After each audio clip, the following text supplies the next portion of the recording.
I make music. I'm a producer, a composer, and performer. I have made an album where I asked Fougnier to create the artworks for and create these landscapes and places that symbolize ideas that I wanted to put in the album. We met in 2016 for a project, but we didn't actually meet.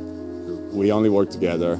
And then maybe 6 years later, you hit me up saying, "Hey, I remember me. I have a upcoming album and I need visuals." And I'm like, okay, what it's about.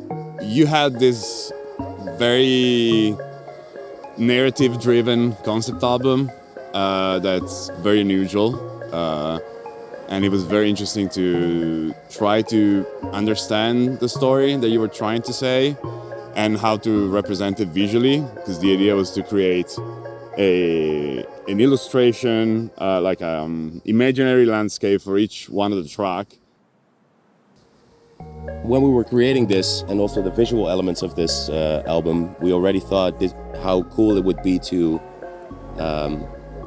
take this experience one step further and not only become more active participants of our own intention of change, to be able to deliver this in a way where it's becomes an actual experience with more senses than just the ears and looking at a picture, but you are part and you are within these places in VR.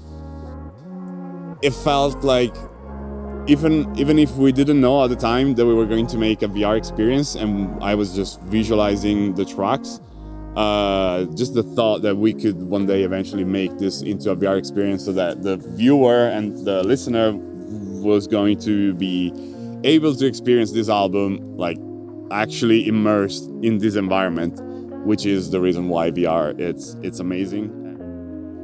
VR I've never really fully experienced before. I got here actually because I never owned a headset and I never got the chance to be within a VR world.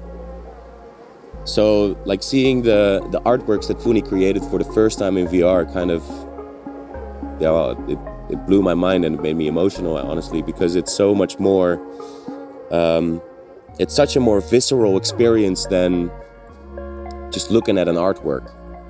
To me, this has been a very eye-opening experience that the power of VR is so much deeper than I anticipated it to be. We are creating a distilled version of that enormous body of work that we made for the album, because it was too much. It's over an hour of music, and we had to compress it into a 10-minute average, around 10 minutes animation. But I would say that the core message is there. It became like the focal point of the experience. I'm excited that we managed to do it and to present it in Venice. I think the art of change is realizing that it doesn't have to be something that is happening to you, but that you can become an active participant in what the change is that you are a part of. And the way I thought about this while making the music for the album was that I had ideas and values that I wanted to resonate more with. And by using the language of music and by creating other forms of visual language in the form of the symbols, to amplify and resonate with those ideas more. And becoming a more active participant of my own growth and change. I wanted to learn more.